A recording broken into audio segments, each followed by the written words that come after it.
유압 시스템에 이상이 생겼습니다. 안전을 위해 가장 가까운 국제공항에 비상 착륙하겠습니다. 태평양 상공, 기장의 침착한 목소리가 기내에 울려 퍼졌습니다. 전 유엔 보건국 부국장, 클레어 로웰 66살. 그녀는 그날 밤 한국 땅에 발을 딛게 될 줄 몰랐습니다. 그리고 그곳에서 평생 본 적 없는 광경을 목격하게 될 줄은 더더욱 몰랐습니다. 100만 명이 모인 축제 현장, 하지만 혼란은 없었습니다. 실종된 아이는 10분 만에 찾아졌고 심장이 멈춘 남자는 5분 만에 되살아났습니다. 축제가 끝나자 사람들은 스스로 쓰레기를 주웠고 밤 11시에도 거리는 평화로웠습니다. 이건 불가능해. 대체 이 나라는 뭐지? 그날 밤 한강에서 벌어진 믿을 수 없는 이야기. 지금 바로 시작하겠습니다.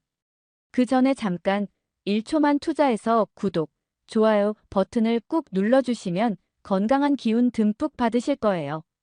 지금 바로 시작하겠습니다. 안녕하세요. 저는 클레어 로웰입니다. 올해 66살이고요. 뉴욕에서 태어나 평생을 유엔 보건국에서 일했습니다. 작년 가을, 저는 특별한 여행을 떠났습니다. 은퇴 후 처음으로 계획한 긴 여행이었죠. 목적지는 태국 푸켓이었습니다. 세계 각국의 보건 시스템을 비교 연구하던 제게 이번 여행은 그냥 쉬는 시간이 아니었습니다. 진짜 선진국이란 무엇인가를 찾아가는 여정이었죠. 함께 떠난 사람은 3명이었습니다. 프랑스 파리에서 온 아멜리 뒤랑, 62살, 전직 유럽연합 환경정책 연구자였습니다. 그녀는 유럽식 질서에 대한 자부심이 강했습니다. 말할 때마다 파리의 시민의식을 자랑했죠. 두 번째는 헨리 리처드슨이었습니다. 70살 텍사스 출신 석유 재벌이었고요. 은퇴했지만 여전히 로비스트로 활동 중이었습니다. 그는 보수적이었고 냉소적이었습니다. 자유란 강한 자만이 누릴 수 있는 것이라는 말을 입버릇처럼 했습니다. 세 번째는 장 마르코니였습니다. 59살 이탈리아 밀라노 출신 다큐멘터리 감독이었습니다. 말수는 적었지만 항상 카메라를 들고 있었죠. 그는 관찰자였습니다. 우리는 로스앤젤레스 공항에서 출발했습니다. 전용기였습니다. 12명이 탈 수 있는 비즈니스 제트기였는데 우리 4명과 승무원 몇 명이 전부였죠. 편안한 가죽 시트에 앉아 샴페인을 마시며 이야기를 나눴습니다. 헨리는 미국 의료 시스템의 우수성을 주장했고요. 아멜리는 유럽의 공공의료가 더 낫다고 반박했습니다. 저는 그저 듣고만 있었습니다. 유엔에서 40년을 일하며 배운 건 완벽한 시스템은 없다는 것이었으니까요. 태평양을 건너 약 6시간쯤 비행했을 때였습니다. 갑자기 기체가 미세하게 흔들렸습니다. 처음에는 난기류라고 생각했습니다. 하지만 기장의 목소리가 기내방송으로 흘러나왔습니다. 유압 시스템의 이상 신호가 감지되었다고 했습니다. 안전을 위해 가장 가까운 국제공항에 비상 착륙하겠다는 내용이었죠. 가장 가까운 곳은 한국의 인천국제공항이었습니다. 우리는 서로 얼굴을 마주봤습니다. 헨리가 먼저 입을 열었습니다. 한국이라. 아시아 어딘가겠지. 그의 목소리에는 무관심이 섞여 있었습니다. 아멜리는 작은 한숨을 쉬었습니다. 일정이 틀어지는 건 어쩔 수 없네요. 장은 아무 말 없이 창밖을 바라봤습니다. 저는 조용히 손가락을 깍지 꼈습니다. 66회를 살다 보면 웬만한 일에는 놀라지 않게 됩니다. 비행기는 천천히 고도를 낮췄습니다. 창밖으로 바다가 보였고 곧 육지가 나타났습니다. 도시의 불빛들이 반짝였습니다. 생각보다 훨씬 밝았습니다. 마치 별들이 땅에 내려앉은 것 같았죠. 비행기가 착륙했습니다. 부드러웠습니다. 기장의 안내방송이 다시 흘러나왔습니다. 안전하게 착륙했으니 안심하라는 내용이었습니다. 기내 문이 열렸습니다. 공항 관계자들이 이미 대기하고 있었습니다. 그들은 정중했고 신속했습니다. 상황을 설명하고 입국 절차를 안내하고 필요한 서류를 준비해줬습니다. 모든 게 매끄러웠습니다. 저는 그때 처음으로 주변을 자세히 봤습니다. 공항은 넓었고 깨끗했습니다. 천장이 높았고 조명이 따뜻했습니다. 사람들은 질서정연하게 움직였고 안내 표지판은 명확했습니다.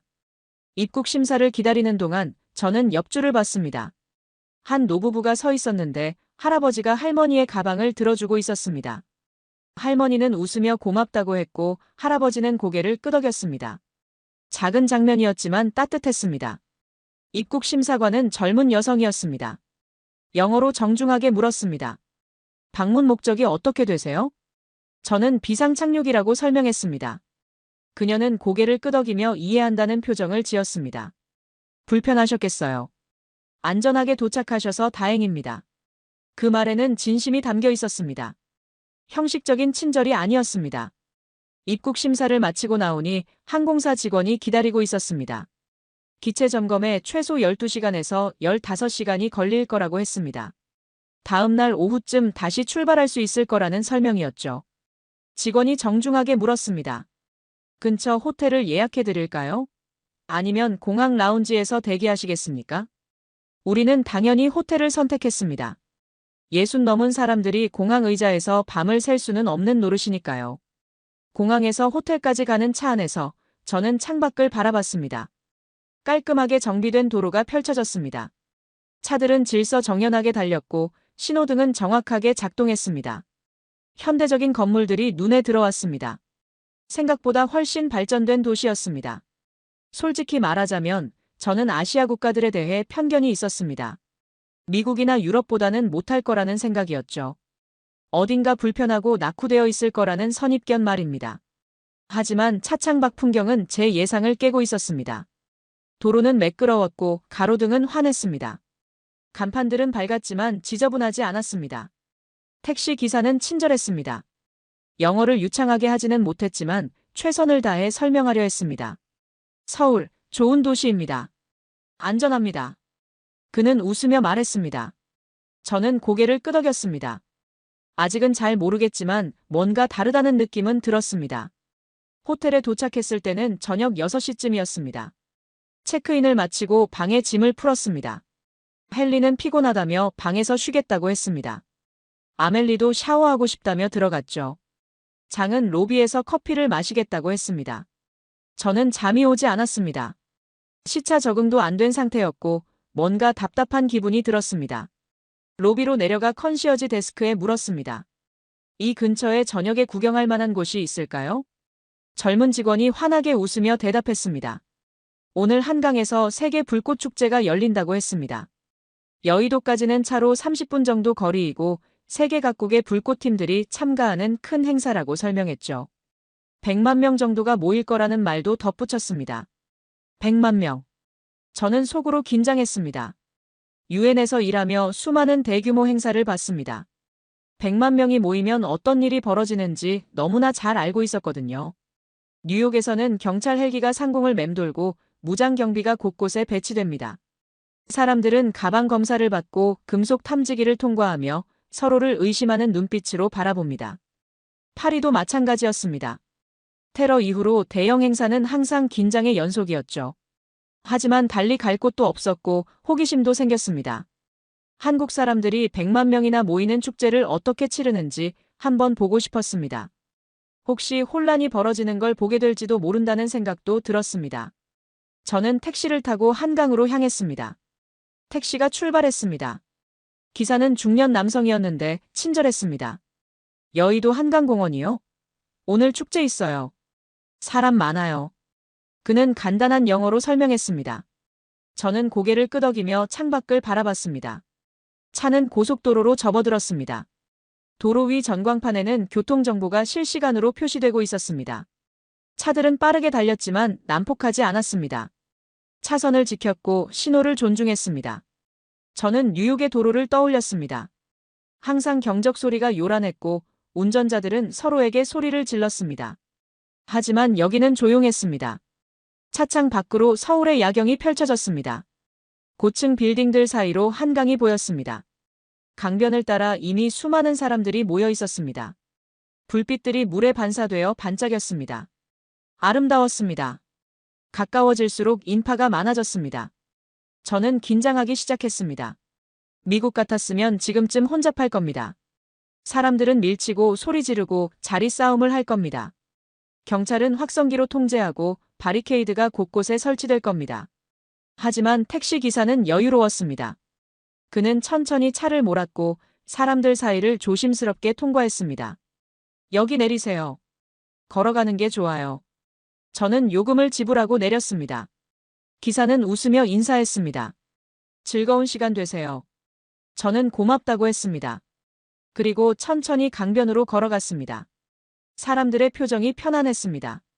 가족 단위로 돗자리를 펴고 앉아 있었고 아이들이 뛰어놀고 있었으며 연인들이 손을 잡고 산책하고 있었습니다. 그 어디에도 긴장감이나 두려움은 보이지 않았습니다. 저는 그때 생각했습니다. 아직 축제가 시작 전이라 저렇게 여유로운 거겠지. 곧 사람들이 더 몰리면 상황이 달라질 거라고요. 하지만 제 예상은 완전히 빗나가게 됩니다. 강변에 도착했을 때 저는 제 눈을 의심했습니다. 이미 수십만 명이 자리를 잡고 있었는데 그 많은 사람들이 질서정연하게 앉아 있었습니다. 미국 같았으면 벌써 밀치고 소리 지르고 싸우는 사람들이 있었을 겁니다. 하지만 여기는 달랐습니다. 저는 천천히 인파 사이를 걸었습니다. 돗자리마다 가족들이 옹기종기 모여 앉아 치킨과 피자를 나눠 먹고 있었습니다. 아이들은 뛰어놀았지만 다른 사람의 자리를 침범하지 않았습니다. 어른들은 조용히 이야기를 나누며 축제 시작을 기다리고 있었죠. 1시간쯤 걷다가 저는 벤치에 앉아 쉬기로 했습니다. 다리가 아팠거든요. 66살 노인이 이렇게 오래 걷는 건 무리였습니다. 벤치에 앉아 주변을 둘러보는데 옆자리에 한 중년 부부가 앉았습니다. 그들은 큰 가방에서 김밥과 과일을 꺼내 먹기 시작했습니다. 저는 그냥 앉아서 쉬고 있었는데 그 부인이 갑자기 제게 김밥 한 줄을 내밀었습니다. 처음에는 당황스러웠습니다. 미국에서는 낯선 사람이 음식을 건네는 일이 거의 없거든요. 부인은 간단한 영어로 말했습니다. 한국 음식입니다. 맛있어요. 드세요. 저는 정중하게 거절하려 했습니다. 하지만 그 부부의 눈빛이 너무 순수했습니다. 진심으로 나눠주고 싶어하는 마음이 느껴졌죠. 결국 저는 김밥을 받았고 한 입 베어 물었습니다. 놀랍게도 맛있었습니다. 밥과 야채, 그리고 뭔가 짭짤한 것들이 어우러져 입안에서 조화를 이뤘죠. 저는 고맙다고 인사했습니다. 그 부인은 환하게 웃으며 고개를 끄덕였습니다. 그리고는 자기들끼리 다시 이야기를 나누기 시작했습니다. 아무런 대가도 아무런 조건도 없이 그냥 나눠준 것이었습니다. 저는 김밥을 천천히 씹으며 생각했습니다. 이게 신뢰구나. 서로를 믿는다는 게 이런 거구나. 낯선 사람에게 음식을 건네도 의심받지 않는 사회. 낯선 사람의 음식을 받아도 두렵지 않은 사회. 그게 바로 여기였습니다. 해가 서서히 지기 시작했습니다. 강변은 점점 더 많은 사람들로 채워졌습니다. 하지만 여전히 질서는 유지되고 있었고 사람들은 서로를 배려하며 자리를 양보했습니다. 저는 벤치에 계속 앉아 그 광경을 지켜봤습니다. 유엔에서 40년 넘게 일하며 한 번도 본 적 없는 풍경이었습니다. 저녁 7시가 가까워지자 인파는 더욱 늘어났습니다. 제 추산으로는 이미 80만 명은 넘어 보였습니다. 강변을 따라 끝없이 사람들이 자리를 잡고 있었고 다리 위에도 건물 옥상에도 사람들이 빼곡했습니다. 저는 점점 불안해지기 시작했습니다. 유엔에서 이 정도 인파가 모이는 행사를 주최할 때는 항상 문제가 생겼습니다. 밀집 사고, 혼란 아니면 더 끔찍한 일들이 벌어지곤 했죠. 제 머릿속에는 각종 참사들의 기억이 떠올랐습니다.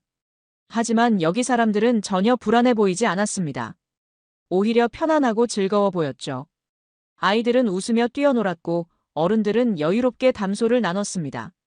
누구 하나 초조해하거나 긴장한 사람이 없었습니다. 저는 주변을 더 자세히 관찰했습니다.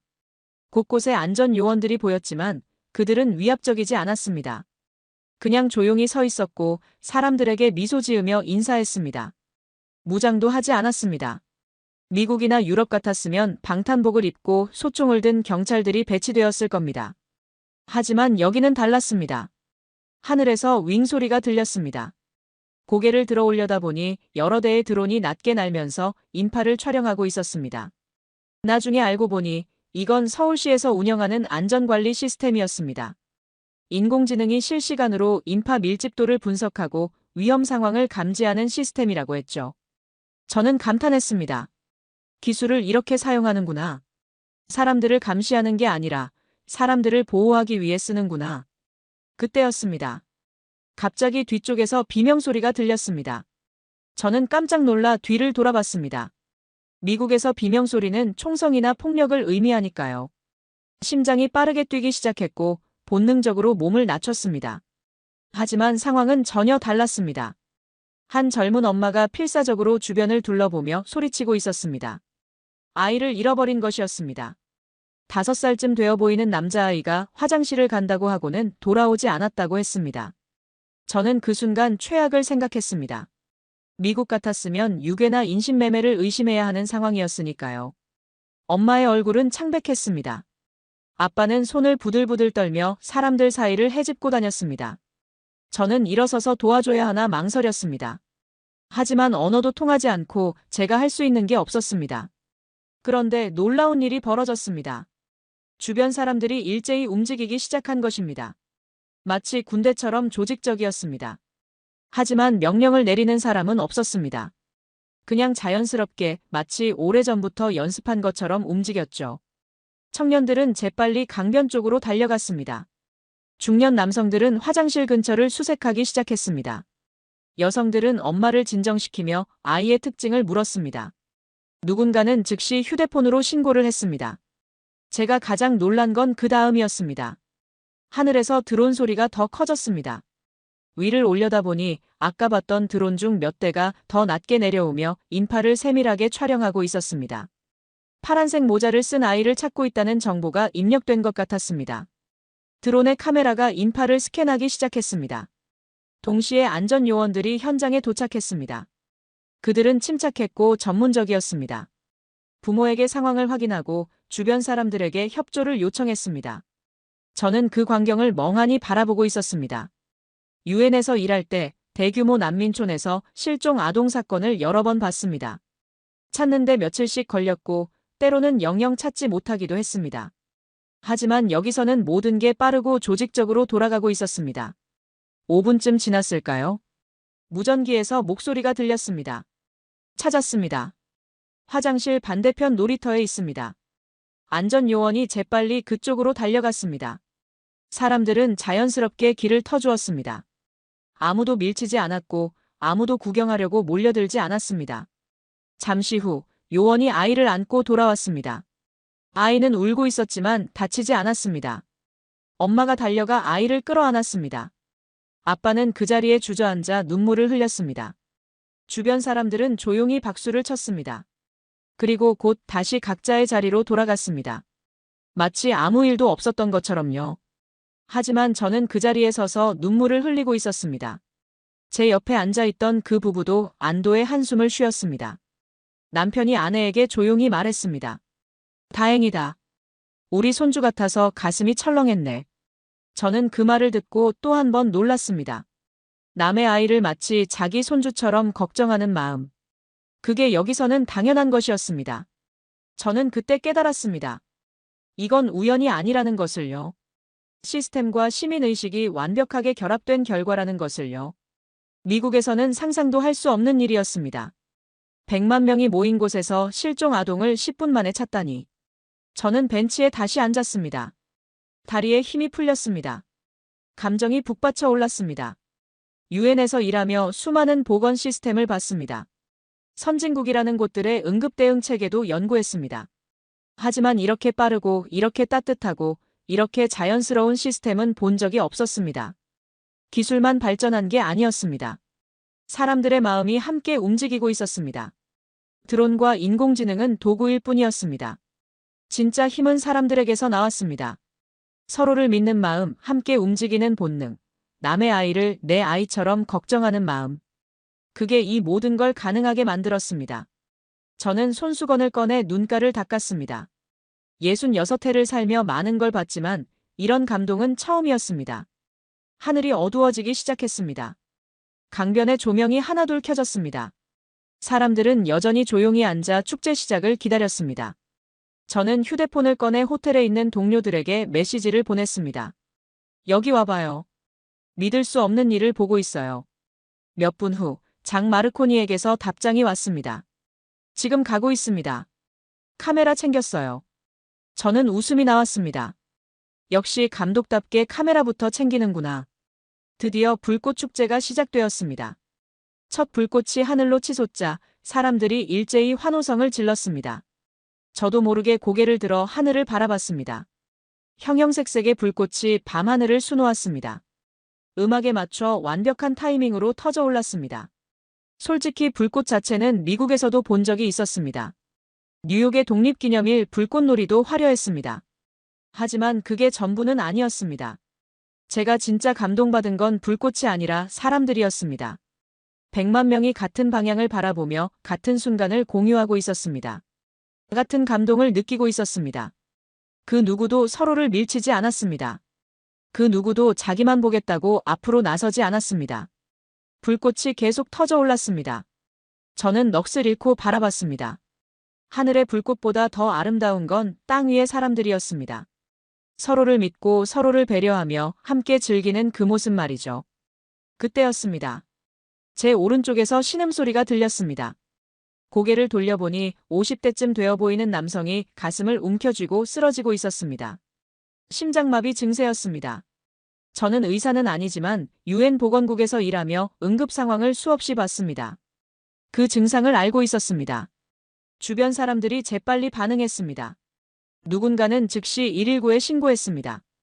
다른 누군가는 그 남성을 평평한 곳에 눕혔습니다. 한 젊은 여성이 심폐소생술을 시작했는데 동작이 정확하고 능숙했습니다. 나중에 보니 간호사였다고 하더군요. 저는 그저 멍하니 바라만 보고 있었습니다. 미국 같았으면 구급차가 올 때까지 최소 15분은 걸렸을 겁니다. 특히 이렇게 사람이 많은 곳에서는 접근조차 어려웠을 테고요. 하지만 여기서는 또다시 놀라운 일이 벌어졌습니다. 하늘에서 윙거리는 소리가 들리더니 드론 한 대가 빠르게 하강했습니다. 그 드론에는 작은 상자가 매달려 있었습니다. 자동 심장 충격기였습니다. 주변 사람들이 재빨리 그 상자를 받아 간호사에게 건넸습니다. 그녀는 능숙하게 장비를 작동시켰습니다. 전기 충격이 가해졌습니다. 남성의 몸이 움찔했습니다. 한 번, 두 번, 세 번. 심폐소생술과 자동 심장 충격기가 번갈아 사용되었습니다. 주변 사람들은 숨죽이며 지켜봤습니다. 저도 손에 땀을 쥐고 있었습니다. 얼마나 지났을까요? 3분쯤 지났을 때 남성이 희미하게 숨을 쉬기 시작했습니다. 맥박이 돌아온 것입니다. 주변 사람들 사이에서 안도의 한숨이 터져나왔습니다. 누군가는 조용히 박수를 쳤습니다. 곧 구급 대원들이 도착했습니다. 놀랍게도 신고 후 5분밖에 걸리지 않았습니다. 100만 명이 모인 곳에서 5분 만에 구급차가 도착한 겁니다. 사람들이 자연스럽게 길을 터주었습니다. 구급대원들은 신속하게 환자를 들것에 옮겼습니다. 그들은 전문적이고 침착했습니다. 환자가 옮겨지는 동안 사람들은 조용히 길을 비켜주었습니다. 아무도 구경하려고 몰려들지 않았습니다. 아무도 휴대폰을 꺼내 촬영하지 않았습니다. 그저 묵묵히 자리를 지키며 한 생명이 구조되기를 바라고 있었습니다. 구급차가 떠났습니다. 사람들은 다시 불꽃을 바라보기 시작했습니다. 마치 아무 일도 없었던 것처럼요. 하지만 저는 충격에서 헤어나올 수 없었습니다. 5분 만에 드론으로 제세동기를 보내고 시민이 직접 응급처치를 하고 구급대가 신속하게 도착하다니요. 저는 손을 떨며 휴대폰을 꺼냈습니다. 지금 본 걸 기록해야 했습니다. 잊어버리기 전에, 이 감동이 사라지기 전에 적어야 했습니다. 그때 누군가 제 옆에 섰습니다. 고개를 들어보니 장 마르코니였습니다. 그는 카메라를 들고 있었고 방금 전 장면을 다 촬영한 것 같았습니다. 믿을 수 없어요, 클레어. 그는 이탈리아 억양이 섞인 영어로 말했습니다. 저는 30년 넘게 다큐멘터리를 찍었어요. 전쟁터도 가봤고 재난 현장도 가봤죠. 하지만 이런 건 처음 봅니다. 저는 고개를 끄덕였습니다. 말이 나오지 않았습니다. 그저 눈물만 흘렀습니다. 장이 제 어깨를 가볍게 두드렸습니다. 이건 기록되어야 해요. 세상 사람들이 알아야 합니다. 저는 고개를 끄덕였습니다. 그랬습니다. 이건 단순한 축제가 아니었습니다. 한 사회의 성숙도였습니다. 시민의식의 수준이었습니다. 서로에 대한 신뢰였습니다. 그리고 그것들이 만들어낸 안전하고 자유로운 사회였습니다. 불꽃은 계속 터져 올랐습니다. 하지만 저는 더 이상 하늘을 보지 않았습니다. 대신 주변 사람들을 관찰했습니다. 그들의 표정, 행동, 분위기를요. 그리고 제가 평생 일해온 유엔과 비교하기 시작했습니다. 유엔에서는 항상 시스템을 만들려고 애썼습니다. 매뉴얼을 만들고 교육을 하고 감독을 배치했습니다. 하지만 진짜 중요한 건 시스템이 아니었습니다. 신뢰였습니다. 서로를 믿는 마음. 내 이웃이 나를 해치지 않을 거라는, 우리가 함께 살아가고 있다는 그 믿음. 그게 이 모든 것을 가능하게 만들었습니다. 저는 그때 깨달았습니다. 진정한 선진국은 경제력이나 군사력으로 결정되는 게 아니라는 것을요. 시민들이 서로를 믿고 안전하게 살 수 있는 나라가 진짜 선진국이라는 것을요. 장이 다시 카메라를 들어 촬영하기 시작했습니다. 저는 그 모습을 보며 생각했습니다. 저 영상이 세상에 나가면 어떤 반응이 올까? 사람들이 믿을까? 아니면 조작이라고 할까? 하지만 상관없었습니다. 저는 제 눈으로 봤습니다. 이건 진짜였습니다. 불꽃 축제가 끝난 건 밤 9시쯤이었습니다. 마지막 불꽃이 하늘에서 사라지자 사람들이 일제히 환호하며 박수를 쳤습니다. 저도 따라 박수를 쳤습니다. 정말 아름다운 광경이었으니까요. 그리고 저는 긴장하기 시작했습니다. 이제부터가 진짜 시험이었습니다. 100만 명이 동시에 출구로 몰려들면 어떻게 될까요? 미국 같았으면 대혼란이 벌어집니다. 사람들은 서로 밀치고 소리 지르고 뜁니다. 압사사고가 나기도 하고 아이들이 넘어져 다치기도 합니다. 저는 자리에서 일어나 주변을 살폈습니다. 혹시라도 위험한 상황이 벌어지면 빨리 피해야 했으니까요. 하지만 제 예상은 또다시 완전히 빗나갔습니다. 사람들이 일어나긴 했는데 아무도 서두르지 않았습니다. 오히려 천천히 여유롭게 움직였습니다. 그리고 더 놀라운 일이 벌어졌습니다. 사람들이 쓰레기를 줍기 시작한 것입니다. 처음에는 제 눈을 의심했습니다. 100만 명이 앉아있던 자리였습니다. 당연히 쓰레기가 넘쳐날 거라고 생각했죠. 하지만 사람들은 각자 비닐봉지를 꺼내 자기가 먹었던 음식 쓰레기를 담기 시작했습니다. 치킨 박스, 음료수 캔, 과자 봉지까지 하나하나 챙겼습니다. 그것만이 아니었습니다. 자기 쓰레기만 줍는 게 아니라 주변에 떨어진 쓰레기까지 주웠습니다. 한 할아버지는 허리를 굽혀 담배초를 주웠습니다. 젊은 여성은 바람에 날아간 휴지를 쫓아가 주워 담았습니다. 가장 충격적이었던 건 아이들이었습니다. 7, 8살쯤 되어 보이는 꼬마들이 작은 비닐봉지를 들고 열심히 쓰레기를 줍고 있었습니다. 부모가 시켜서가 아니라 스스로 하는 것 같았습니다. 한 꼬마는 깡통 하나를 주워서는 신나게 엄마에게 보여줬습니다. 엄마는 웃으며 칭찬했습니다. 저는 그 광경을 보며 눈시울이 뜨거워졌습니다. 66년을 살면서 이런 장면은 처음 봤습니다. 미국에서는 상상도 할 수 없는 일이었습니다. 축제가 끝나면 쓰레기 산이 남습니다. 청소업체가 며칠씩 걸려 치워야 하고 그 비용도 엄청납니다. 하지만 여기서는 시민들이 스스로 청소하고 있었습니다. 누가 시킨 것도 아니고 벌금이 있는 것도 아닌데 말입니다. 그냥 당연하다는 듯이 자연스럽게 하고 있었습니다. 자원봉사자들도 있었지만 그들은 지시하거나 통제하지 않았습니다. 그저 큰 쓰레기 봉투를 들고 다니며 사람들이 모은 쓰레기를 받아주기만 했습니다. 그리고 고맙다고 인사하며 미소 지었습니다. 한 대학생쯤 되어 보이는 청년이 제 앞을 지나가며 물었습니다. 쓰레기 있으세요? 저는 당황해서 아니라고 했습니다. 사실 제 주머니에 사탕 껍질이 하나 있었는데 너무 부끄러워서 말하지 못했습니다. 그 청년은 웃으며 지나갔습니다. 저는 몰래 주머니에서 껍질을 꺼내 근처 쓰레기통에 버렸습니다. 30분쯤 지났을까요? 제가 서 있던 자리 주변이 깨끗해지기 시작했습니다. 아까만 해도 수천 명이 앉아있던 곳이었는데 이제는 쓰레기 하나 보이지 않았습니다. 심지어 잔디도 눌려있지 않았습니다. 사람들이 조심스럽게 앉아 있었던 거죠. 저는 믿을 수 없어서 무릎을 꿇고 잔디를 만져봤습니다. 정말로 깨끗했습니다. 작은 휴지 조각 하나, 담배초 하나 없었습니다. 100만 명이 몇 시간 동안 앉아 있었던 곳이라고는 믿기지 않을 정도였습니다. 장이 그 모습을 카메라에 담고 있었습니다. 그는 무릎을 꿇고 잔디를 클로즈업으로 촬영했습니다. 그리고 주변 사람들이 쓰레기를 줍는 모습도 담았습니다. 저는 천천히 강변을 걸으며 주변을 둘러봤습니다. 어디를 가도 마찬가지였습니다. 사람들은 조용히 쓰레기를 챙기고 분리수거를 하고 서로 양보하며 출구로 향했습니다. 아무도 서두르지 않았고 아무도 밀치지 않았습니다. 한 외국인 관광객이 제 옆을 지나가며 혼잣말을 했습니다. 믿을 수가 없어. 이게 진짜야? 저도 같은 생각이었습니다. 이게 과연 현실일까? 꿈을 꾸는 건 아닐까? 그때 제 휴대폰이 울렸습니다. 아멜리였습니다. 클레어, 우리도 지금 한강으로 가고 있어요. 헨리도 함께요. 저는 놀랐습니다. 헨리가 방에서 나왔다고요. 그 냉소적인 헨리가요. 어디서 만날까요? 저는 주변을 둘러봤습니다. 한강대교 쪽 벤치로 오세요. 제가 기다리고 있을게요.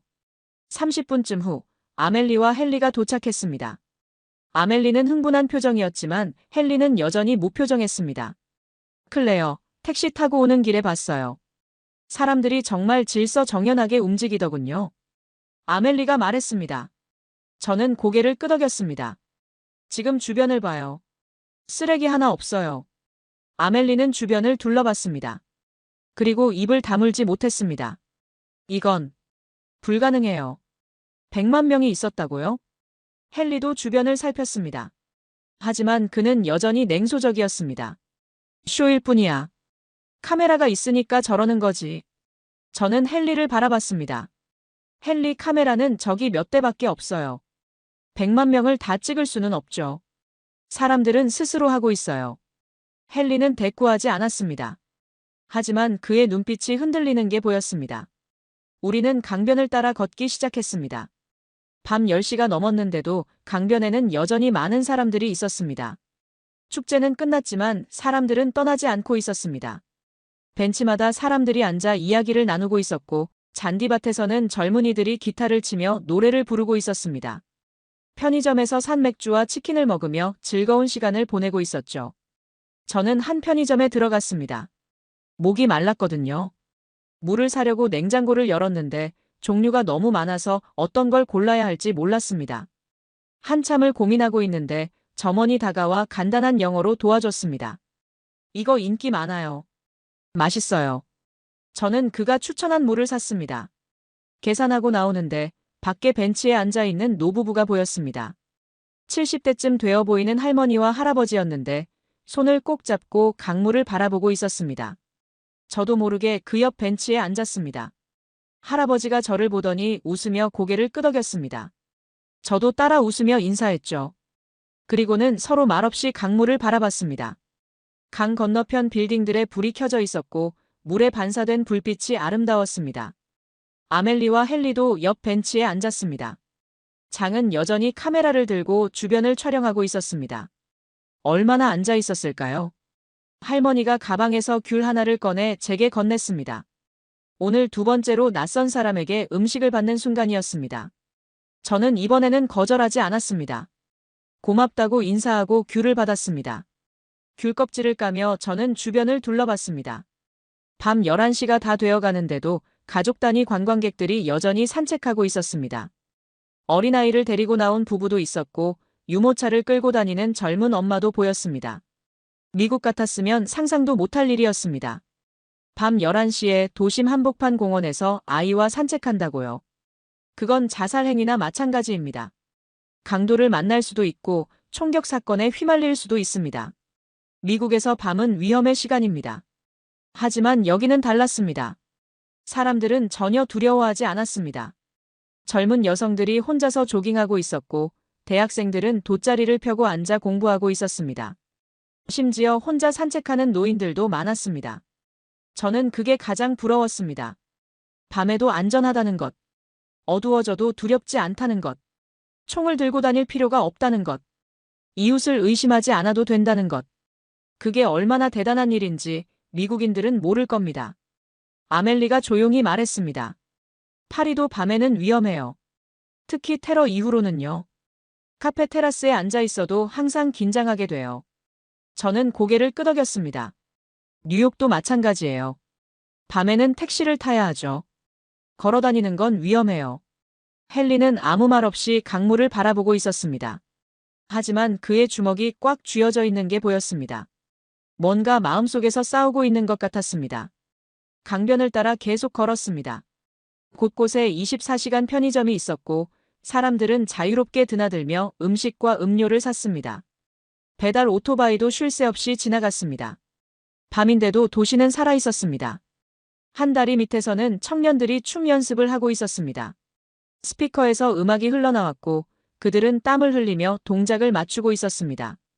지나가던 사람들이 잠시 멈춰서 구경했고 박수를 쳐줬습니다. 저도 잠시 멈춰서 그들을 바라봤습니다. 젊은이들의 열정, 꿈을 향한 노력, 그리고 그걸 안전하게 할 수 있는 환경. 미국 같았으면 밤에 이렇게 밖에서 연습한다는 건 위험천만한 일입니다. 계속 걸으니 작은 무대가 보였습니다. 한 청년이 기타를 치며 노래하고 있었고 20명쯤 되는 사람들이 둘러앉아 듣고 있었습니다. 조용하고 평화로운 분위기였습니다. 저도 뒤쪽에 서서 들었습니다. 노래는 한국어였지만 멜로디가 아름다웠습니다. 사람들은 조용히 듣다가 노래가 끝나면 박수를 쳤습니다. 어떤 이는 모자에 동전을 넣어주기도 했습니다. 청년은 고맙다고 인사하며 다음 곡을 불렀습니다. 저는 그 광경을 보며 또다시 눈이 뜨거워졌습니다. 이게 진짜 자유가 아닐까요? 밤에 거리에서 노래할 수 있고 사람들이 그걸 안전하게 즐길 수 있는 것. 총소리 걱정 없이, 범죄 걱정 없이, 그냥 음악만 들을 수 있는 것 말입니다. 미국에서 우리는 자유를 외칩니다. 총을 소유할 자유, 말할 자유, 행동할 자유. 하지만 정작 밤에 공원을 산책할 자유는 없습니다. 아이와 함께 축제를 즐길 자유도 없습니다.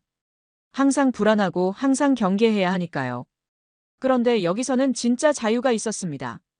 두려움 없는 자유. 서로를 믿을 수 있는 자유. 밤에도 안전한 자유. 그게 진정한 자유가 아닐까요? 헨리가 갑자기 벤치에 앉았습니다. 그는 고개를 숙이고 한참을 말이 없었습니다. 저는 그 옆에 앉았습니다. 헨리, 괜찮아요? 그는 대답하지 않았습니다. 그냥 두 손으로 얼굴을 감쌌습니다. 어깨가 미세하게 떨리고 있었습니다. 저는 아무 말도 하지 않았습니다. 그저 옆에 앉아 있었습니다. 한참 후 헨리가 작은 목소리로 중얼거렸습니다. 내 손녀는 밤에 혼자밖에 나가지 못해요. 저는 귀를 기울였습니다. 11살인데 학교에서 돌아올 때도 반드시 차로 데려다 줘야 해요. 총기 사고가 무서워서요. 그의 목소리가 떨렸습니다. 난 평생 자유를 외쳤어요. 총을 가질 자유, 스스로를 지킬 자유. 하지만 그는 말을 잇지 못했습니다. 하지만 내 손녀는 자유롭지 못해요. 밤에 산책할 수도, 친구랑 공원에 갈 수도 없어요. 이게 자유인가요? 저는 그의 어깨에 손을 올렸습니다. 헨리. 그는 고개를 들어 강물을 바라봤습니다. 여기 아이들을 봤어요. 밤 11시에 부모랑 산책하고 웃고 뛰어놀고 있어요.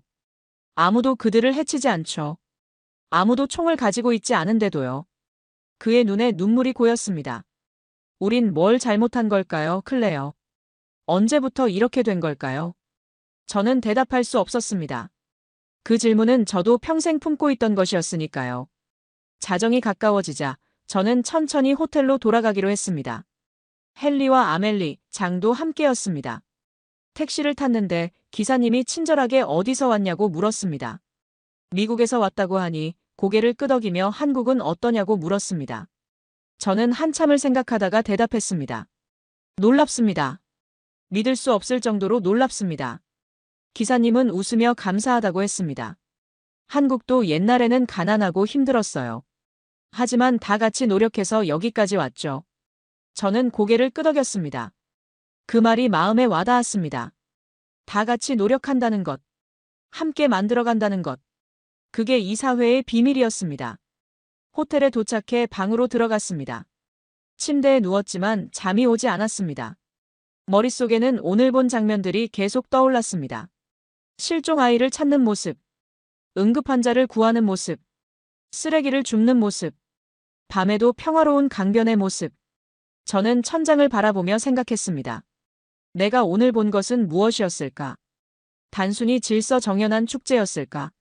아니면 그 이상의 무언가였을까? 그건 한 사회의 성숙도였습니다. 시민의식의 수준이었습니다. 서로에 대한 신뢰였습니다. 그리고 그것들이 만들어낸 안전하고 자유로운 사회였습니다. 다음 날 아침, 저는 호텔 조식당에서 동료들을 만났습니다. 아멜리는 피곤한 표정이었지만 눈빛은 밝았습니다. 장은 노트북을 펼쳐놓고 어젯밤 촬영한 영상을 편집하고 있었습니다. 헨리는 조용했습니다. 평소 같았으면 뭔가 비판적인 말을 했을 텐데 오늘은 그저 커피만 마시고 있었습니다. 클레어, 어젯밤 잠 못 잤어요? 아멜리가 물었습니다.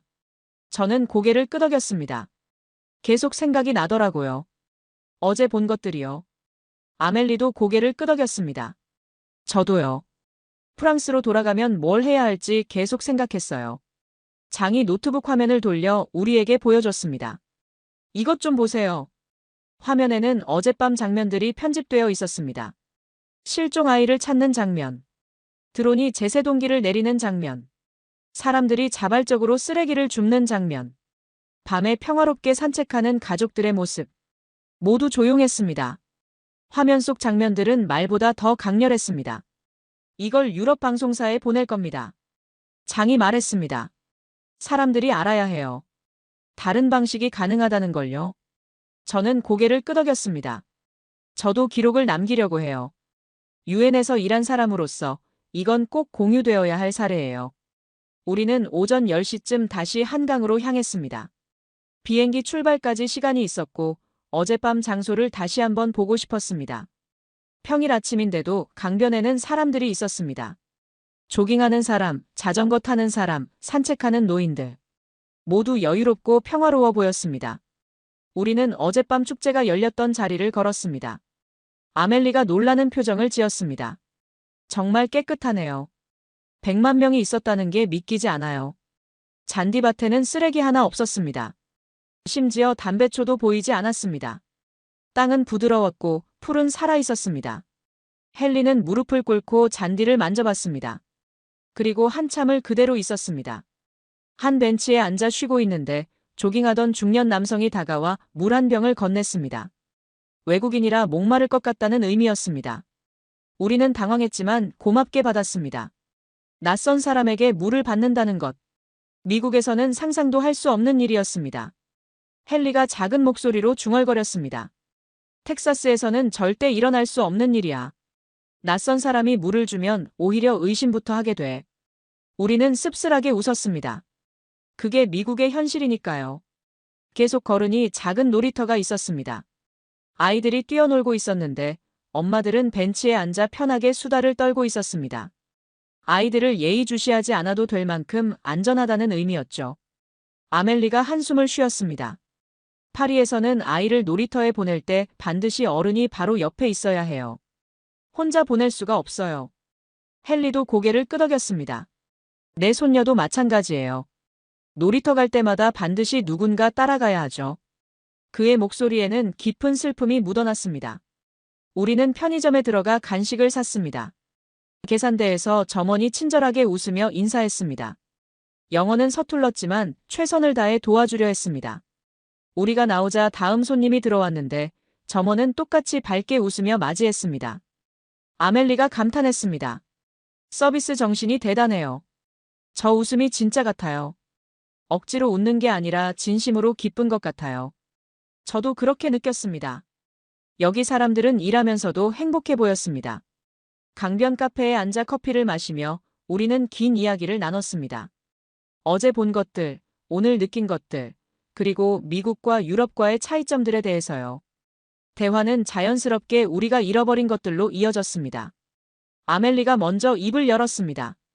프랑스는 시민혁명의 나라예요. 자유, 평등, 박애를 외치죠. 하지만 정작 거리에서는 서로를 믿지 못해요. 그녀의 목소리가 떨렸습니다. 테러 이후로 모든 게 바뀌었어요. 사람들은 두려워하고 경계하고 의심해요. 이게 우리가 원했던 자유인가요? 헨리는 평생 돈을 벌었다고 했습니다. 억만장자가 됐지만 밤에 공원 산책 한번 제대로 해본 적이 없어요. 강도를 만날까봐, 총을 맞을까봐 두려웠으니까요. 그의 눈에는 회한이 어려 있었습니다. 이게 과연 성공한 인생인지 의문이 들어요. 저는 조용히 대답했습니다. 저도 유엔에서 40년을 일했어요. 세계 각국의 보건 시스템을 연구했죠. 하지만 진짜 중요한 건 시스템이 아니었어요. 저는 강물을 바라봤습니다. 신뢰였어요. 서로를 믿는 마음. 그게 모든 시스템의 기반이에요. 아무리 좋은 제도를 만들어도 사람들이 서로를 믿지 못하면 작동하지 않아요. 우리는 한참을 말없이 앉아 있었습니다. 각자 생각에 잠긴 채로요. 60 넘어 살면서 우리는 많은 것을 성취했습니다. 돈, 명예, 지위. 하지만 정작 중요한 것은 놓치고 살았던 게 아닐까 하는 생각이 들었습니다. 점심시간이 다가오자 우리는 근처 식당에 들어갔습니다. 한식당이었는데 메뉴판을 보고도 뭘 시켜야 할지 몰랐습니다.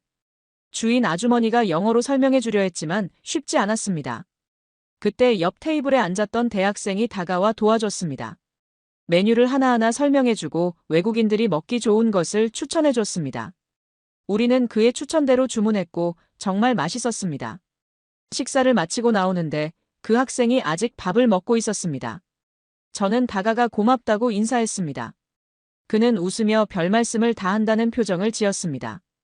한국에 온 것을 환영합니다. 그가 말했습니다. 저는 고개를 숙여 인사했습니다. 우리 4명은 식당을 나와 천천히 강변을 걸었습니다. 아무 말 없이 그냥 걸었습니다. 각자 머릿속으로 많은 생각을 하고 있었을 겁니다. 미국과 유럽으로 돌아가면 무엇이 기다리고 있을까? 우리는 무엇을 바꿀 수 있을까? 그리고 가장 중요한 질문. 우리는 무엇을 잃어버렸을까? 오후 3시쯤 우리는 공항으로 향했습니다. 비행기 출발 시간이 5시였기 때문에 서둘러야 했습니다. 택시를 타고 가는 동안 우리는 계속 창밖을 바라봤습니다. 서울의 거리, 사람들, 풍경을요. 깨끗한 도로, 질서정연한 교통, 친절한 사람들. 겨우 하루 동안 봤지만 강렬한 인상을 남겼습니다. 특히 저에게는 인생을 다시 돌아보게 만든 경험이었습니다. 공항에 도착해 수속을 밟는데 공항 직원들의 친절함에 또 한 번 놀랐습니다. 효율적이면서도 따뜻했습니다. 기계적인 친절이 아니라 진심이 담긴 서비스였습니다. 보안 검색대를 통과하며 아멜리가 감탄했습니다. 보안 검색이 철저한데도 위협적이지 않네요. 파리는 검색받는 것 자체가 스트레스인데 여기는 달라요. 헨리도 고개를 끄덕였습니다. 철저하지만 존중하는 방식이군요. 탑승 게이트 근처 카페에 앉아 우리는 마지막 대화를 나눴습니다. 장이 먼저 입을 열었습니다. 이 영상을 이탈리아 공영방송에 보낼 겁니다. 제 친구가 다큐멘터리 PD거든요. 관심 가질 거예요. 아멜리도 결심한 표정이었습니다. 저도 프랑스 환경정책연구소에 보고서를 쓸 거예요. 한국의 시민의식과 공공 시스템에 대해서요. 헨리는 한참을 침묵하다가 조용히 말했습니다. 저는 손녀에게 편지를 쓸 겁니다. 할아버지가 한국에서 본 것들에 대해서요. 그리고 그는 말을 멈췄습니다. 그리고 미안하다고 할 겁니다.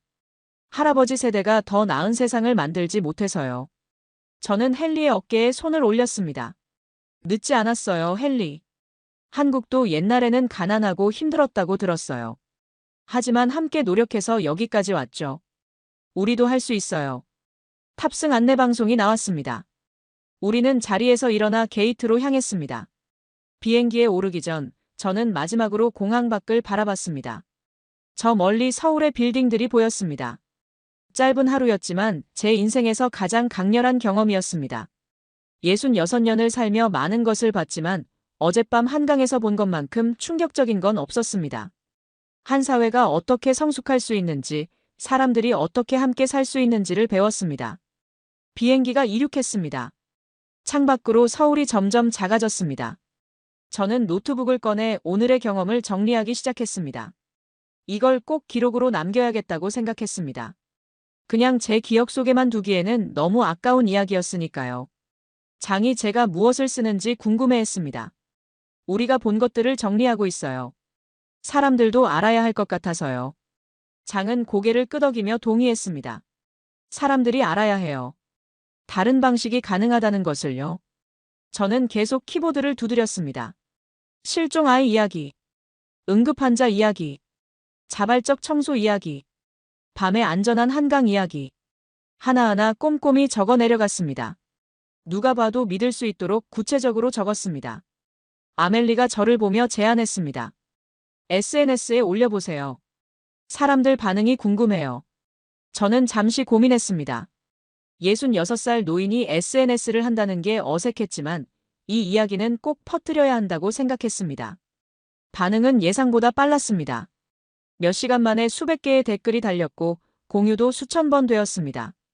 사람들은 놀라워했고 믿기 어렵다고 했으며 직접 가보고 싶다고 했습니다. 하지만 일부는 의심했습니다. 과장이라고, 가짜라고, 정부 선전이라고 주장하는 사람들도 있었습니다. 저는 그들을 탓하지 않았습니다. 저도 직접 보기 전까지는 믿지 못했을 테니까요. 며칠 후 의회에 연락이 왔습니다. CNN에서 인터뷰 요청이 들어온 것입니다. 제 SNS 글이 바이럴되면서 언론의 관심을 끈 것이었습니다. 저는 흔쾌히 승낙했습니다. 더 많은 사람들이 알아야 한다고 생각했으니까요. 얼마 뒤 기자와 인터뷰를 진행했습니다. 저는 한강에서 본 것들을 있는 그대로 이야기했습니다. 실종 아이, 응급 환자, 자발적 청소, 밤의 안전. 하나도 빠뜨리지 않고 말이죠. 기자는 처음에는 회의적인 표정이었습니다. 정말 그런 일이 가능한가요? 저는 제 눈으로 직접 봤다고 함께 간 3명의 친구들도 모두 증인이라고 답했습니다. 저는 UN 보건국에서 40년을 일했습니다. 세계 각국의 시스템을 봤죠. 하지만 한국에서 본 것은 달랐습니다. 시스템만 발전한 게 아니라 사람들의 마음이 함께 발전했어요. 인터뷰 방송이 나간 후 반응은 폭발적이었습니다. 미국 전역에서 논쟁이 벌어졌습니다. 보수파는 문화가 다르다고 했고 진보파는 총기 규제를 주장했습니다. 하지만 가장 큰 목소리는 평범한 시민들에게서 나왔습니다. 사람들은 묻기 시작했습니다. 왜 우리는 안 되는가? 왜 우리는 축제를 두려워해야 하는가? 왜 우리는 이웃을 믿지 못하는가? 미국이 잃어버린 것은 무엇인가? 저는 그 질문들을 보며 생각했습니다. 제가 한강에서 본 것은 단순한 질서가 아니었습니다. 그것은 신뢰였고 성숙함이었으며 함께 살아가는 방법이었습니다. 장애 다큐멘터리도 이탈리아 공영방송에서 방영되었습니다. 유럽 전역에서 화제가 되었고 프랑스와 독일 방송에서도 재방송되었습니다. 아멜리의 보고서는 프랑스 환경정책연구소에서 주목받았고 유럽 의회에서 토론 주제로 다뤄졌습니다. 헨리는 조용히 변화하고 있었습니다. 그는 총기 규제에 반대하던 로비 활동을 중단했습니다. 대신 지역사회 안전 프로그램에 기부하기 시작했습니다. 손녀에게 쓴 편지는 나중에 그의 허락을 받아 공개되었고 많은 사람들에게 감동을 주었습니다. 몇 주 후 놀라운 일이 벌어졌습니다. 여러 도시에서 한국식 축제 안전관리를 도입하겠다고 발표한 것입니다. 시애틀, 샌프란시스코, 보스턴. 드론 활용, 인공지능, 인파관리, 시민 안전 교육 등을 검토하기 시작했습니다. 물론 반발도 있었습니다. 보수 진영에서는 문화가 다르다고 주장했고 일부는 감시 사회가 될 거라며 반대했습니다. 하지만 점점 더 많은 사람들이 변화를 원했습니다. 제가 가장 기뻤던 순간은 한 어머니로부터 편지를 받았을 때였습니다. 그녀는 제 이야기를 듣고 용기를 얻어 아이와 함께 동네 축제에 갔다고 했습니다. 5년 만에 처음이었다고요. 총격 사고가 두려워 피했었는데 이제는 조금씩 변화를 시도해보고 싶습니다. 그녀의 편지를 읽으며 저는 눈물을 흘렸습니다. 또 다른 편지는 은퇴한 교사로부터 왔습니다. 그녀는 30년간 학생들에게 안전 교육을 했지만 항상 두려움을 가르쳤다고 고백했습니다. 낯선 사람을 조심하라. 밤에는 나가지 마라. 항상 경계하라. 하지만 제 이야기를 듣고 생각이 바뀌었다고 했습니다. 신뢰도 가르쳐야 한다는 걸 깨달았습니다. 저는 그 편지들을 읽으며 다시 한번 울었습니다. 제가 한강에서 느꼈던 감동이 조금씩이나마 다른 사람들에게도 전달되고 있었습니다. 변화는 느리지만 분명히 시작되고 있었습니다. 인터뷰 방송 이후 제 삶은 완전히 바뀌었습니다. 수많은 언론사에서 연락이 왔고 강연 요청도 쏟아졌습니다. 처음에는 부담스러웠지만 이 이야기를 더 많은 사람에게 전해야 한다는 사명감이 들었습니다. 우리 4명은 정기적으로 만나 이야기를 나눴습니다. 한강에서 본 것들, 미국과 유럽이 배워야 할 것들, 우리가 할 수 있는 것들에 대해서요. 60 넘은 사람들이지만 아직 할 일이 많다고 느꼈습니다. 장애 다큐멘터리는 국제영화제에 초청되었습니다. 그는 무대에 올라 이렇게 말했습니다. 저는 30년 넘게 카메라를 들었습니다. 전쟁, 재난, 혁명을 찍었죠. 하지만 한강에서 본 것이 가장 아름다웠습니다. 총 한 방 없이, 명령 하나 없이 100만 명이 서로를 믿고 함께 움직이는 모습. 그게 진짜 혁명이었습니다. 관객들은 기립박수를 보냈습니다. 아멜리는 유럽 의회에서 발표했습니다. 프랑스는 시민혁명의 나라입니다. 하지만 우리는 신뢰를 잃었습니다. 한국에서 저는 배웠습니다. 진짜 자유는 총이 아니라 신뢰에서 온다는 것을요. 의원들은 조용히 귀를 기울였습니다. 헨리는 텍사스로 돌아가 지역 사회 모임에서 이야기했습니다. 저는 평생 총기 소유권을 옹호했습니다. 하지만 한국에서 제가 본 건 총 없이도 안전할 수 있다는 증거였습니다. 제 손녀가 밤에 산책할 수 있는 세상. 그게 제가 진짜 원하는 겁니다. 그의 목소리는 떨렸지만 단호했습니다.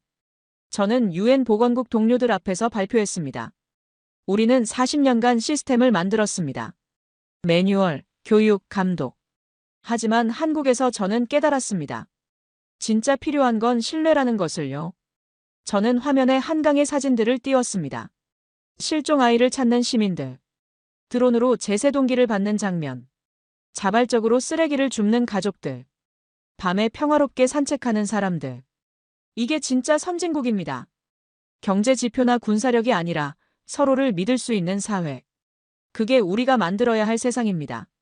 청중은 조용했습니다. 하지만 그 침묵 속에 무언가 움직이고 있었습니다. 몇 달이 지났습니다. 변화는 느렸지만 분명했습니다. 시애틀에서는 한국식 드론 안전 시스템을 시범 운영하기 시작했습니다. 샌프란시스코에서는 시민 안전 교육 프로그램을 도입했습니다. 보스턴에서는 대규모 행사 시 자원봉사자 네트워크를 구축했습니다. 파리에서는 한국의 시민 의식 교육 사례를 연구하기 시작했습니다. 밀라노에서는 장애 다큐멘터리를 교육 자료로 사용했습니다. 작은 변화들이었습니다. 하지만 시작이었습니다. 제가 가장 감동받은 건 한 초등학교 교사로부터 온 이메일이었습니다. 선생님의 이야기를 학생들에게 들려줬습니다. 그리고 물었죠. 우리도 한강처럼 서로를 믿는 교실을 만들 수 있을까요? 아이들은 눈을 반짝이며 대답했습니다. 할 수 있어요. 지금 우리 반은 실험 중입니다. 서로를 믿는 교실 만들기. 아이들은 스스로 규칙을 만들고 서로를 돕고 함께 청소합니다. 변화가 보입니다. 저는 그 이메일을 읽고 또 울었습니다. 66살에 이렇게 자주 우는 줄 몰랐습니다. 하지만 이건 슬픔의 눈물이 아니었습니다. 희망의 눈물이었습니다. 요즘 저는 다시 한국에 가고 싶다는 생각을 자주 합니다. 이번에는 제대로 준비해서 더 많은 것을 보고 배우고 싶습니다. 손주들도 데려가고 싶습니다. 직접 보여주고 싶습니다. 세상이 꼭 두렵고 위험한 곳만은 아니라는 것을요. 밤에도 안전하게 산책할 수 있는 곳이 있다는 것을요. 낯선 사람도 믿을 수 있는 사회가 존재한다는 것을요. 그리고 우리도 그런 세상을 만들 수 있다는 것을요. 장은 두 번째 다큐멘터리를 준비 중입니다. 이번에는 한국뿐 아니라 변화를 시도하는 세계 각국의 도시들을 담을 계획이라고 합니다. 아멜리는 유럽 청년들과 한국 청년들의 교류 프로그램을 기획하고 있습니다. 서로의 문화를 배우고 신뢰를 경험하는 프로그램이라고 했습니다.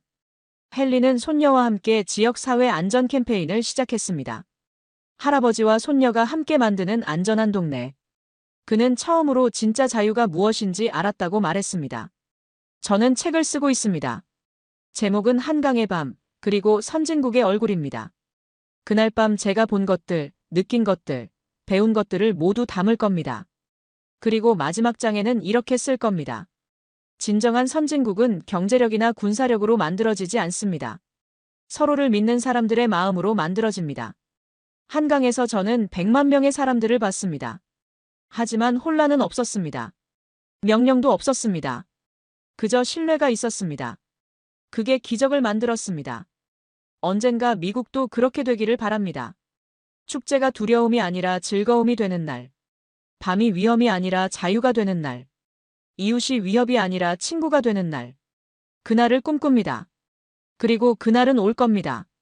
한강에서 본 그 장면들이 증명했으니까요. 사람은 변할 수 있습니다. 사회는 성숙할 수 있습니다. 신뢰는 다시 만들어질 수 있습니다. 느리더라도 어렵더라도 함께 노력하면 가능합니다. 그게 제가 한강에서 배운 가장 큰 교훈입니다. 지금도 저는 가끔 그날 밤을 떠올립니다. 강변에 앉아 김밥을 나눠준 부부. 실종 아이를 찾기 위해 함께 움직인 시민들. 심장이 멈춘 남자를 구한 간호사와 드론. 자발적으로 쓰레기를 주운 아이들. 밤에도 평화롭게 산책하던 노부부. 그 모든 장면들이 아직도 생생합니다.